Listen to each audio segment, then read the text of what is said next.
Hello and welcome to a very long overdue N64 magazine time capsule issue number 9. A huge shout out must go to the guys over at retrogamemags.com for providing all of the scans that are featured in this issue. If you like retro game magazines, then go check over the website because it doesn't just feature this magazine but also for lots of different consoles as well. Today's issue is one of the most iconic N64 magazine issues of all time, so let's jump straight into it. The cover signalled the arrival of a game which for many is still one of the greatest games ever made, and as soon as I saw this cover I just couldn't wait to see the full review. To the back page is a full page advert for F1 Pole Position 64 from Ubisoft, which at this time was another great game. Opening up the cover, you have a repeat of the Extreme G advert which we've already seen many times before, but the James Bond theme continues with the editor Jonathan Davies welcoming us. He explains that with just 2 days to go before printing, they had only written half of the magazine due to the entire office being addicted to playing GoldenEye. Thankfully the production manager got them back on track and the rest of the magazine was completed on time. The contents page of this issue includes a full review of GoldenEye, Extreme G and Dark Rift, as well as a whole host of import titles such as Mace the Dark Age and Clay Fighter. There are also previews of the hotly anticipated Diddy Kong Racing, as well as some excellent articles and guides. The magazine begins proper though with their preview of one of my all-time favourite games, Diddy Kong Racing. Rare were known as having some of the tightest security measures in gaming at the time, and this release would be no different. N64 magazine were sent a package from Rare with the latest build of the game which was near complete. Naturally they had all been playing the game a lot and had managed to complete the game, but were yet to finish all of the added modes. With the release date looming, they did promise a full review in the next issue. Another of my all-time favourite games is F-Zero X, and some slightly grainy shots had been smuggled out of Japan. The magazine now had visual confirmation that there would be a huge number of races after the initial screenshots they had been given hid exactly how many other competitors you'd be up against. These new shots whet their appetites to see more of the game, and they weren't expecting to wait long with the Nintendo World 97 right around the corner. Every time a new platform style game was due to land, it would always be met with, "Is it as good as Mario 64 statement?" The team were quite happy that Chameleon Twist had gone for a unique mechanic for their game, and they were even happier with the news that Ocean had signed up to publish this title here just in time before Christmas. It was hard to get excited about an American football game landing on the N64 if you live in Europe. Whilst many people naturally would have picked up Madden, given the history of the title, NFL Quarterback Club 98 by Iguana was already sizing up some stiff competition for the stalwart of football games. They noted that in terms of visuals, Quarterback Club 98 wipes a floor with Madden, and so they would be doing a full head-to-head in a feature soon. Fighter's Destiny had a somewhat troubled development, but it was now getting prepped for a pre-Christmas release, and the team were on hand once again to play the latest version. They were impressed with just how far the entire game experience had come from the dreadful initial impressions of earlier versions. Their biggest concern was that the game was incredibly easy, even on the hardest settings, and so they were reluctant to hail it as the console's best upcoming fighter for now. The biggest news this month was that Nintendo had dropped the recommended retail price of the console down to $99.99, which was a huge slash from the already competitive asking price. Not only this, but they had dropped the price of games to no more than $49.99, including all of the upcoming releases like GoldenEye. They also covered the news that Gunpei Yokoi had died in a car crash, and that the N64 light gun would be arriving early next year with force feedback, and it will coincide with the launch of Polestar and many other light gun based games. This month's Retro World brings back some awesome memories, in particular the Super Mario 3 watch. A kid I went to school with had it, and he would never let anyone else play with the game. I wanted one so badly, but to this day I never did get my hands on one. There was also a review for Snake's Revenge on the NES, which surprised me given the mediocre score it received. Planet 64 is back to bring the latest news on games in development, and this month there's a whole host of winter themed games to cover. Snowspeeder, which arrived as Big Mountain 2000 a few years later, is given a somewhat frosty reception, but the verdict is still out on whether it will be a good game or not. To the right is the first info on Snowboard Kids, and 2 tiny screenshots had been doing the rounds in Japan. They mentioned it appears to lack the visual polish of mainstream N64 games, but they did have high hopes it would be a winner. Turning over, the often delayed Yoshi story has now been given a 100% confirmed release date in Japan, and the magazine had been given a new set of screenshots to gawp at. Although Nintendo provided no further information about the game, so we are left with just these recent shots to admire. The ill-fated Rev Limit has some brand new screenshots to see, and also the news that the Nintendo themselves were taking a look at the game and had sent it back to the developers to have a little bit more work done on it before being released on the console. More interestingly though, was the news that Factor 5 had failed to secure the rights to the Turrican license, and so had instead begun to change the development of Turrican 64 into a game now called Tornado. In RPG news, we have the first set of details on Fushigi no Dungeon, a great game which I reviewed a few months ago. Interestingly though, Nintendo mentioned that they have more developers signed up to make N64 DD games than they do have to make kart games. Sad to see how that all ended. There is also a little more detail on Zelda, but nothing we didn't really know before. I'll bypass the information on Fire Electric Pen and Aero Fighters Assault, because to the right in the blue box was the first news that Capcom would be making their Tetris game a Disney licensed one. There was also news that Mission Impossible had again been delayed, but this time it was now indefinitely. They had already cost the studio £2 million by this stage, and the magazine said they couldn't really tell where all the money had gone. Freak Boy, which had been cancelled and restarted so many times, was also apparently back on. Even the magazine themselves said that they had expected a cancellation notice through any day now. Game Japan begins with the announcement of a communication-based Pikachu game, and the news that many other games were in development with the Pokemon license. There was also information that Game Guides had seen a huge surge in sales in Japan thanks largely to the release of Final Fantasy VII. Max Everingham is back as an Englishman in Tokyo, and this month his biggest cultural news is that in Tokyo the famous white socks of schoolgirls had seen a cultural shift, and now the tight blue royal blue socks are back in trend. He also found his lost MRC cart down the back of his sofa, so for those of you who'd been wondering since the last issue, he's now found it.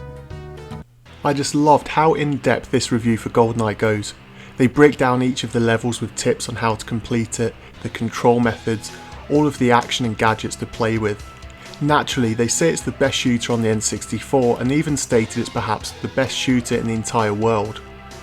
A big disappointment for me though was that they also covered the secret levels, which were a big spoiler in my opinion, and it did take a little bit of the fun away from the whole experience of trying to find these on my own and see how to unlock them. One of my favourite things in this whole review though was the statement that unlike Hex and 64, the deathmatch wasn't a last minute addition to the game. If you know the story behind GoldenEye's development, you'll be fully aware that this was actually a very last minute addition to the game, and it was in fact built with no knowledge it would ever be ending up in the final build of the game. The game gets a score of 94%, which I don't think many people could argue with. The magazine said that after Mario 64, this is the next game you simply must put your money down on. They said the ball was now back in Iguana's court, and I couldn't agree more. Extreme G is compared to Wipeout on the PlayStation right off the bat, and it's fair to say that the reviewer wasn't quite as impressed. However, the more game time he played, the more enjoyable it became. As track memorization plays a big part, by the time he completed the game, he wished he could do it all again. His biggest complaint was that the weapons are far too random, too plentiful, and never quite did as he wanted them to do. But he did love the imagination shown when designing the tracks and the sheer speed of the game, which at times is on the verge of being out of control. When a game was relegated to a single page review, you knew it was most likely a stinker. Dark Rift falls into this category and is slammed for its terrible sound and gameplay. It received an import review score of 71% previously, but with the game coming out here at Christmas amongst some stellar titles, it was only fitting that the score be taken down a notch. Import Arena brings this month's reviews for games out in the rest of the world, but still awaiting their UK release dates, so join me after this short break where we'll jump right in. Mesa Dark Age is the biggest of this month's titles, and thankfully they enjoyed it, and were surprised that there was finally a good N64 fighting game again after a very long wait. They begin with stating it's not a Tekken beta, but it has enough charm and strong points to make it a worthy title to pick up. The same cannot be said for Clay Fighter though. It's described as the most joyless, undernourished piece of software that the reviewer has ever had to waste his time playing. Surprisingly though, he loved the backgrounds, but said that the level and quality of the animation badly lets the game down. and when combined with the poor fighting engine, it really was a game to avoid. Reviews like this killed the game so much so that my local game store had a copy of Clay Fighter that they hadn't managed to sell by the time that the console's lifespan was over. If there's one thing I love about N64 magazine, it was some of the awesome feature articles they wrote. Not just about games, but also the entire industry. This month they have a detailed feature about marketing within the video game industry and the many methods that are used to get you to buy games. They talk in detail about how the UK marketing campaign for the N64 was headed by a chap who did his university dissertation on Nintendo vs Sega. He said how he saw Sega and Sony battling it out to be the trendy console, but nobody was really targeting kids, which is where he saw the N64 being positioned. It's funny because looking back now, it's easy to see that Nintendo hasn't really changed their strategy much since this era. Nintendo in America though wanted to appeal to everyone, and took their $200 million a year budget and went for a more traditional marketing campaign. While in Japan, this was more subtly and traditional, and stuck with the safe option when compared to their wackier adverts towards the end of the Super Nintendo days. The finals of the N64 Mario Kart Championship took place with the three finalists going head to head.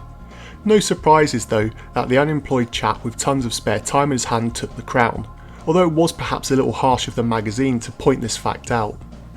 When you look at the leaderboards though, it's pretty interesting to see that there was not a single female in the top 59 places. This really was a time when being a gamer was a male-dominated industry. Will Overton and his wife Sue are here to bring us cookery masterclasses. If you've seen gaming-related cooking shows, then this is perhaps where it all started. Today they make peppermint booze, mystery muffins, and a wave race-inspired drink. If you have time this weekend, you may want to try these out for yourself, and all of the recipes and ingredients are printed here for you. The masterclass for this issue comes as a guide to Lilac Wars. The magazine rightly points out that many people have been unable to venture outside of the easiest route in the game, and so with the help of this guide they hope to help you reach those harder to reach levels. Each level in the game is detailed with hints and tips, and also what conditions you need to meet to attain the medals. For those who dreamt of being a writer for the magazine back in the day, the next up was a basic guide on how to create your own fanzine. It's funny to see them talk about using typewriters and gluing pieces of paper together to aid some of the presentation. They talk about desktop publishing software like it's some sort of futuristic invention. I do miss the days of fanzines though, and in a way I guess this is what I do now, here on YouTube. Thankfully though, they do plug some fanzines that they've been sent, which would have been a huge help to many aspiring writers back in the day, and get some glowing reviews. Tips Extra has some helpful hints for Lilac Wars, Mesa Dark Age, and the reader's top tips are actually awesome. And there's clearly been a lot of time spent coming up with some of the more creative tips like the one for Mario Kart 64. The magazine staff have also been taking calls from readers to aid them in their gaming quest this month, and there's a spattering of tips for some blockbuster games such as Shadows of the Empire and Blast Corps. I'm the Best has this month's high scores from readers, with Mario Kart 64 contest heating up, as well as some impressive Torok time challenge scores. Club 64 has letters from readers, and this month they seem to be a miserable bunch, as they all seem to be pointing out the many mistakes or omissions the magazine has made so far. Thankfully there's many reasonable explanations for most of it, and the magazine staff pack no punches when dealing with some of the nonsense that readers have sent into them. Dream On this month is a little less inspired than normal, with an idea for a multiplayer karate game and an RPG game where there are multiple endings. The magazine replies that they'd be happy with pretty much any good RPG on the console at this point. Invention Corner also has a suggestion for a wireless N64 controller, which looks good in theory, but the magazine replies that infrared controllers have already hit the market on other systems with limited success. A reader also writes in for information about the spook's terrible N64 memory cards that continually wipe the game data whenever he plays ISS 64. The directory features snippets of reviews from all N64 games on the system, and after adverts for other magazines, we finally reached the end of this issue, with a teaser for the epic final issue of the year, which will be out next month. They promise the most epic Christmas gift for N64 magazine readers free with the next issue, and so this brings us to the end of this issue. As always, let me know what you loved about this issue, and until next time.